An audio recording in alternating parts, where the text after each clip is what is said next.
All right, this one's a little bit out of left field for me. Definitely a different avenue, but I saw a video yesterday, and man, you ever one of those things like you see something, you watch something that just bugs you, and you just can't get rid of it, and it's like just the more you think about it, the more you're bothered by it. Well, that happened to me yesterday. So I saw this video on Twitter from an account called FloWrestling. Now that's a wrestling club in Ohio, and the contents of this video really bugged me. And so the first thing I did after I saw this video, and I'll talk about what was in it, first thing I did, because I immediately was like, man, I kind of want to comment about this. I was like, you know what? I actually follow this account. I've enjoyed it generally. It shows solid technique. I'm always watching technique. And I thought it was a fine account. And then this was totally out of left field from what they normally post. And so I'm like, you know what? Let me reach out. Let me hit them up. Be like, hey. So I reached out. I'm like, I kind of don't agree with X, Y, and Z. I think this is like actually not your role as a coach in any way, shape, or form. And I got nothing but pushback, nothing but total disagreement. And this coach thinks it's their role. So I'll get into it now. So I watched this video, and it's a wrestling club. And this coach is telling a room full of, I would say, elementary and middle school aged kids. You guys should all get held back, just so you know. Caven got held back. Ollie got held back. Stewart's are getting held back. Sam, you should get held back. Jack's getting held back. Reckon you're gonna get held back? Hell yeah. Colton, you should have got held back too. You didn't listen to me. Diddy, you probably should have got held back too. You also didn't listen to me. You should be held back. This guy, you should be held back. You should have been held back. You made a mistake not getting held back. Hold back, hold back, hold back. It's basically saying all you guys should be held back. And for me, that really bugged me because, I mean, I'm a wrestling coach, I'm a club coach, and I believe in boundaries, and I believe I have an understanding of what my role is as a wrestling coach, and I'm not the head coach at our club, and I know what that guy's role is. And in no way should you stand in front of these kids and tell them, and start planting that seed to hold back. And let me preface this by saying I'm not anti-holdback at all. I think it's a totally fine practice. Zero issue with it whatsoever, generally, right? No issue with that. I take issue with a coach whose actual role should be to teach the sport, teach the skills, to instill the intangibles of hard work, discipline, dedication, confidence, right? And they should instill belief, right? Shouldn't a kid leave believing a little more in themselves? And some of them believe that they can be state, national, world champions, and some of them just being able to stand up for themselves. There's a different level of what we're trying to accomplish with each athlete, right? And instead, this coach goes out of his way not to instill belief. He actually instills doubt in these kids' mind. You're not going to be able to reach your goals if you don't hold back. If you don't say, oh, you didn't hold back, you're going to pay. And not only do you plant that seed of doubt in their own mind, it gets reinforced because the one person that's actually supposed to believe in them the most and train them is telling them right to their face in front of the entire team, you messed up, and it's going to hurt your results as a wrestler. And I think that is so messed up.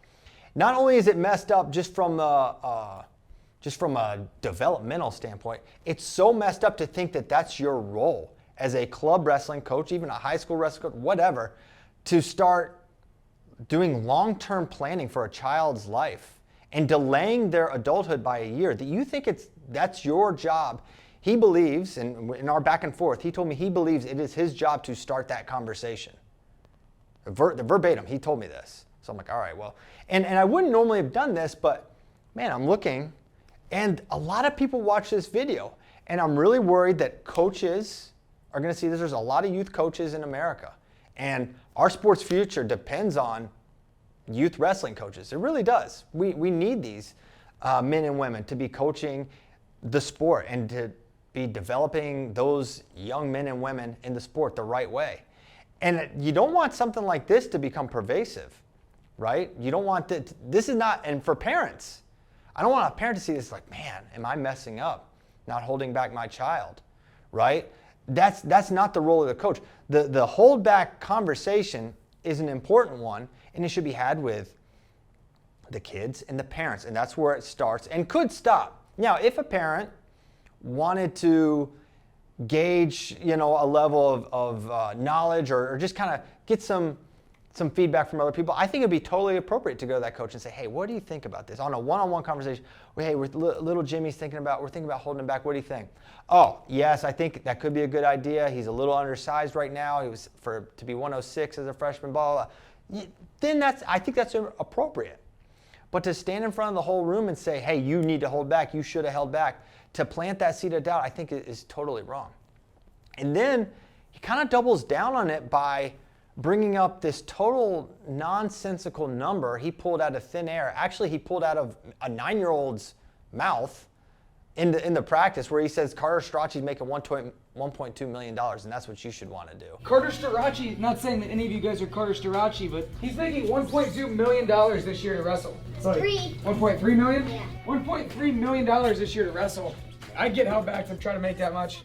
And that's what's on the table here, and why you should hold back. You should hold back, and then millions away. And he says, well, maybe you're not Carter Strachey, but you just put that out there, and then so he makes up this number, and then he gets a little. You hear this little voice, 1.3 million. He goes 1.3 million.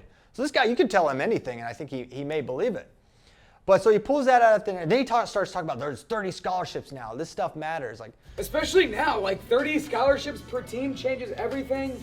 First of all, he's done no research on that. The amount of teams that are going to actually have these 30 scholarships is incredibly small. So I'm saying that not for him, it's for the parents and the coaches out there. Like, that 30 scholarship, that's not going to be real. How about we talk about what wrestling can actually do and what is actually attainable, instead of saying, hey, go make $1 million as a wrestler. Like, do you know the smallest of percentages, is that even realistic for? How about wrestling is a sport that its values and intangibles stay with you for life? It is something that continues to be of high value to me every single day. The focus, the discipline, the sacrifice, every single day, that is a part of me. And I'm not special. That is just anyone that has gone through wrestling and experienced the pain and the sacrifice and the work and all of that. That becomes a part. That is the end. That's the actual payoff. And that's what he should be focusing on. And I'm also like, another thing that bothered me, it's like, he's telling all these kids to hold back. Well, who does that help? Certainly helps the coach. If you're a club coach and you increase every single one of your athletes, AKA customers, to pay you for an extra year, that's not a bad deal, right? And maybe you got a guy who's now a middle school champion because he's a year older. That makes you look a little better, right? So you're getting more money. So you're totally biased in this decision, right? And I don't think this is rampantly happening in clubs around the country, but I kind of got worried that it might be. And so that's why I made this video. And I don't normally do stuff like this, but I just want parents and coaches to know, hey man, that is your decision. That is not this club coach's decision. And any club coach that is planting those seeds of doubt that your kid, your son or daughter can't achieve because they're not held back, it's time to start looking for a new club.